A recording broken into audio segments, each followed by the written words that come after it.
आज हम जिस वीडियो के बारे में बात करेंगे वो वीडियो है क्लास 10th का। और इस वीडियो में हम आप लोगों को इतिहास के बारे में बताएंगे। और इतिहास का जो पहला पाठ है यूरोप में राष्ट्रवाद का उदय। यूरोप में राष्ट्रवाद का उदय कब हुआ, कैसे हुआ, उसके बारे में आप लोग कुछ जानकारी प्राप्त कर चुके होंगे। इसका 2 वीडियो आप लोगों को मिल चुका है और आज एक तीसरा वीडियो आप लोगों के लिए बनाया जा रहा है। इस वीडियो में हम चर्चा करेंगे जर्मनी और इटली का निर्माण। जर्मनी और इटली का निर्माण कैसे हुआ। तो जर्मनी और इटली का जो निर्माण हुआ वो हुआ 1848 में, मतलब जो कार्य है यहाँ से शुरू होती है। 1848 के बाद क्या होता है, यूरोप में राष्ट्रवाद का जनतंत्र और क्रांति में अलगाव होने लगा। राज्य की सत्ता बनाने और पूरे यूरोप पर राजनीतिक प्रभुत्व हासिल करने के लिए रूढ़िवादियों ने अक्सर वहाँ के राष्ट्रवादी भावनाओं का इस्तेमाल किया था। लेकिन इसे उस प्रक्रिया में देखा जा सकता है जैसे कि क्या हुआ था, जिस समय जर्मनी और इटली का एकीकरण हुआ था उस समय आपने देखा होगा कि जर्मन लोगों में जो था जैसे काफ़ी व्याप्त जर्मन लोगों में काफ़ी व्याप्त थी। वहाँ के मध्यम वर्गीय जो लोग थे, वहाँ की जो भावनाएं थी वे रूढ़िवादियों का ही साथ देना चाहते थे। लेकिन 1848 में जो हुआ, जर्मन महासंघ ने विभिन्न इलाकों को जोड़ करके एक बड़ा साम्राज्य स्थापित किया और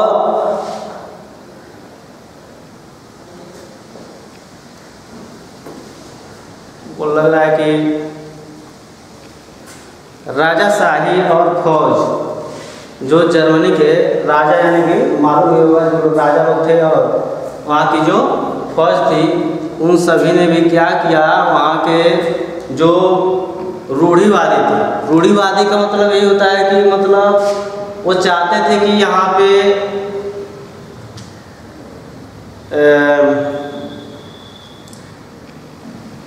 प्रजातंत्र न हो, यानी कि केवल राजा का शासन है।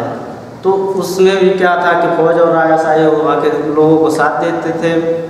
और क्या हुआ, उस समय प्रशा के बड़े जो भूस्वामी थे, भूस्वामी का मतलब ये होता है कि जिनके पास अधिक जमीन जायदाद थी, वो लोग भी क्या करते थे, रूढ़िवादियों का ही साथ देते थे।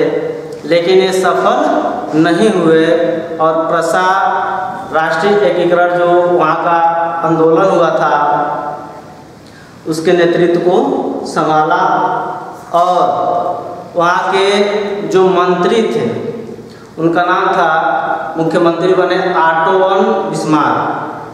तो ऑटो वन बिस्मार्क को इस प्रक्रिया का जनक बनाया गया और 7 वर्ष बाद ऑस्ट्रिया, डेनमार्क और फ्रांस, ऑस्ट्रिया, डेनमार्क और फ्रांस, इन तीनों को प्रशा ने क्या किया, पराजित किया। और जनवरी 1871 में वर्साय में एक समारोह हुआ था और उस समारोह में प्रशा के राजा जो थे उनका नाम था विलियम प्रथम, और विलियम प्रथम को जर्मनी का सम्राट घोषित किया गया।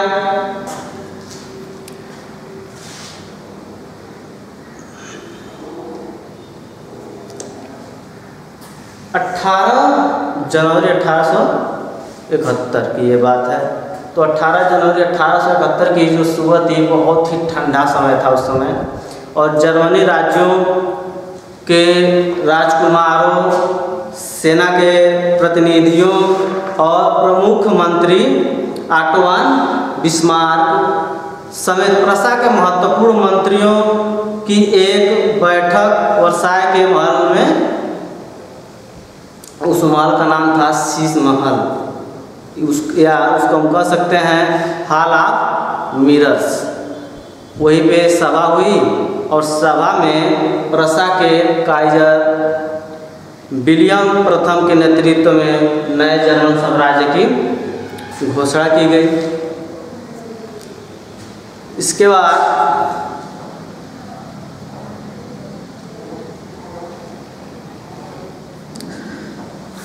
जर्मनी में राष्ट्र निर्माण प्रक्रिया ने प्रशा राज्य की शक्ति के प्रभुत्व को दर्शाया था और राज्य ने जर्मनी की मुद्रा, बैंकिंग और कानूनी तथा न्यायिक व्यवस्थाओं के आधुनिकीकरण पर जो है कि काफ़ी जोर दिया और प्रशा द्वारा उठाए गए कदम और उसकी कार्रवाइयाँ बाकी जर्मनी के लिए अक्सर एक मॉडल।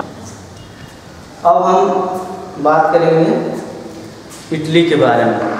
तो जर्मन की तरह इटली भी पहले जैसे कि वहाँ पे भी राजतंत्र था, लेकिन 19वीं सदी के मध्य में इटली 7 राज्यों में बटा हुआ था, जिसमें से केवल एक सार्डिनिया पिडमांट में एक इतालवी राजघराने का शासन था। उसी बीच में क्या हुआ था, उसी भाग ऑस्ट्रेलियाई हैब्सबर्गों के अधीन था। चलिए 1830 में क्या हुआ, 1830 के दशक में जो जुसेप्पी मैत्सिनी था, उसने एकीकृत इतालवी गणराज्य के लिए एक सुविचारित कार्यक्रम प्रस्तुत करने की कोशिश की थी। उसने अपने उपदेशों के प्रसार के लिए यंग इटली नामक एक गुच्छ संगठन भी बनाया था। 1831 और 48 के बीच में क्रांतिकारी विद्रोहों की असफलता से युद्ध के जरिए इतालवी राज्यों को जोड़ने की जो जिम्मेदारी थी वो थी सार्डिनिया पिडमांट को। यहाँ कह सकते हैं वहाँ के शासक थे, वहाँ के शासक जो थे उनका नाम था विक्टर इमैनुएल।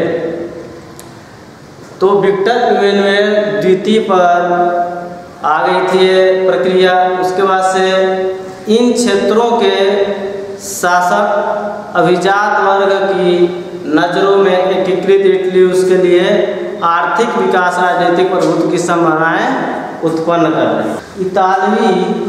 इतालवी अभिजात वर्ग के समान अमीर और शिक्षित सदस्यों की तरह वह इतालवी भाषा से कहीं बेहतर फ्रेंच बोलता था और फ्रांस के सार्डिनिया पिडमांट की एक चतुर कूटनीति संधि, जिसके पीछे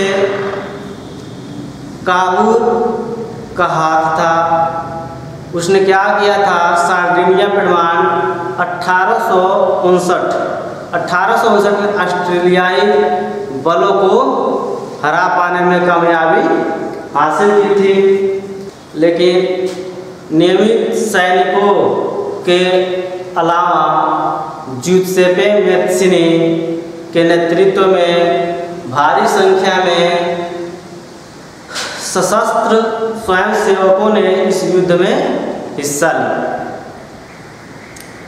लेकिन 1860 में वे दक्षिण इटली और दो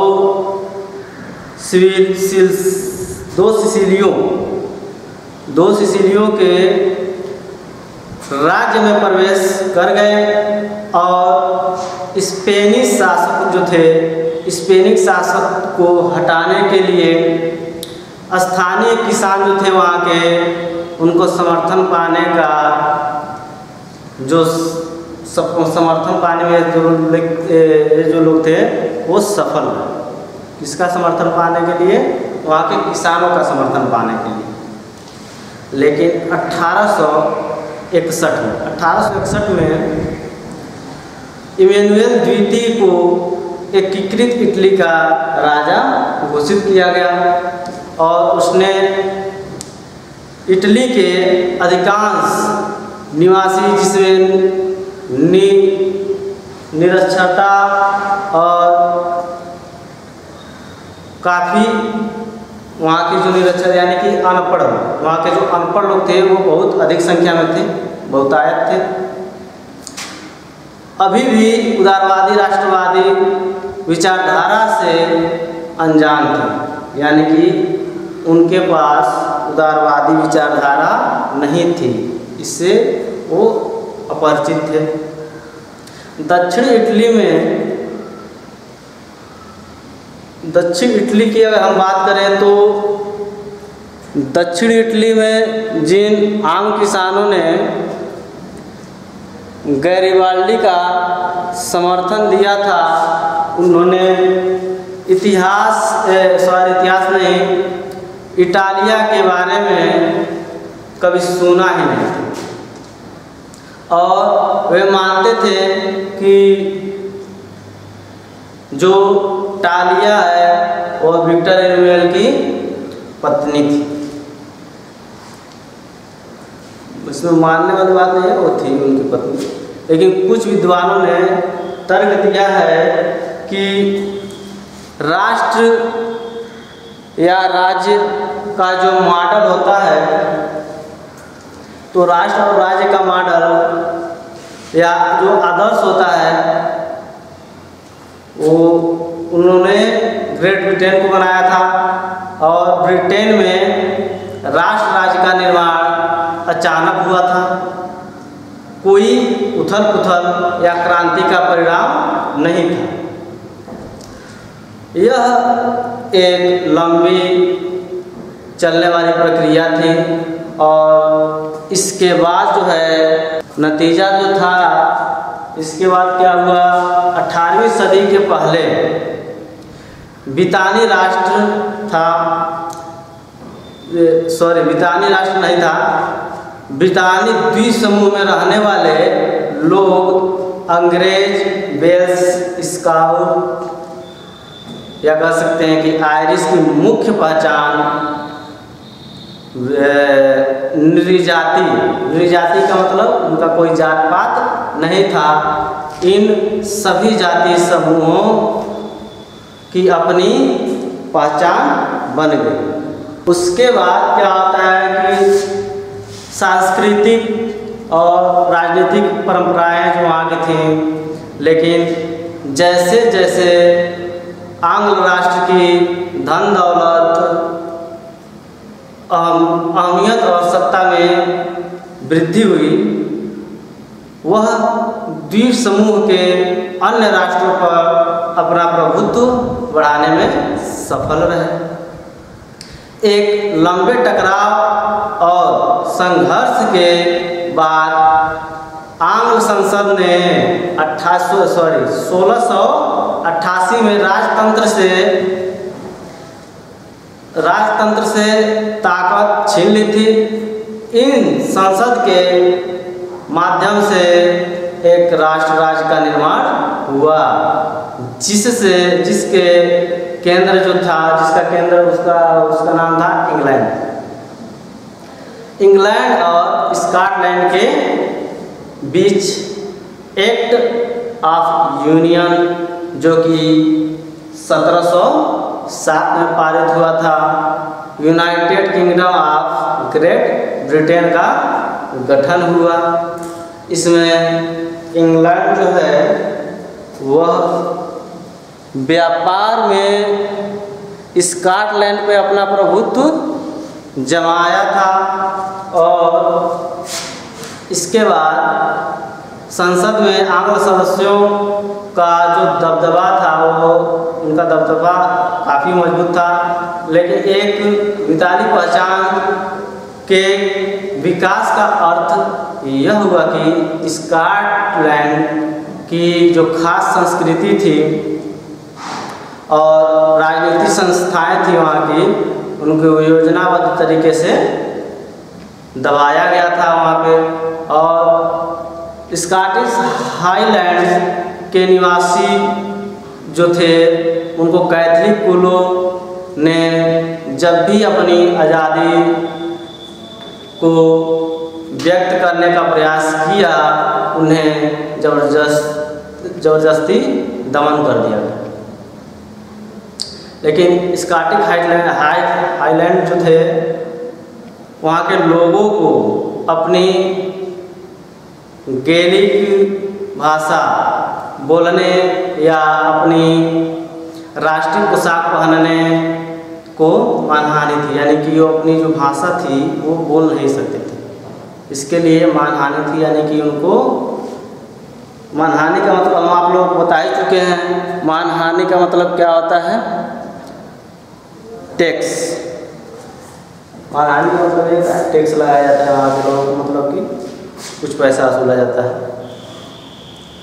वहाँ के बहुत सारे लोगों ने अपना वतन छोड़ने पर मजबूर हो गए। आयरलैंड का भी कुछ ऐसा ही हाल हुआ था। वह देश कैथलिक और प्रोटेस्टेंट धार्मिक गुटों में गहराई से बटा हुआ था। अंग्रेजों ने आयरलैंड में प्रोटेस्ट धर्म मानने वालों की बहुसंख्यक कैथोलिक देश पर प्रभुत्व बढ़ाने में सहायता की। ब्रितानी प्रभाव के विरुद्ध हुए कैथोलिक विद्रोहों को निर्ममता से कुचल दिया गया और वुल्फटोन और उसको यूनाइटेड आयरिशमैन यानी कि 1798 की अगुवाई में हुए असफल विद्रोह के बाद 1801 में आयरलैंड को बलपूर्वक यूनाइटेड ऑफ किंगडम में शामिल कर लिया गया था। और उसके बाद आयरलैंड 1801 में आयरलैंड को बलपूर्वक यूनाइटेड किंगडम में शामिल कर लिया गया और एक नए ब्रितानी राष्ट्र का निर्माण किया गया। और हावी आंग्ल संस्कृति, जैसे कि जो वहाँ की हावी का मतलब होता है सबसे अधिक, जो चीज़ सबसे अधिक होती है, तो वहाँ की जो संस्कृति जो सबसे अधिक प्रचलित थी उसका प्रचार प्रसार किया गया। नए ब्रिटेन के प्रतीक चिन्हों ब्रितानी झंडा यानी कि यूनियन जैक और राष्ट्रीय गान यानी कि God save our noble king को खूब बढ़ावा दिया गया और पुराने राष्ट्र इस संघ में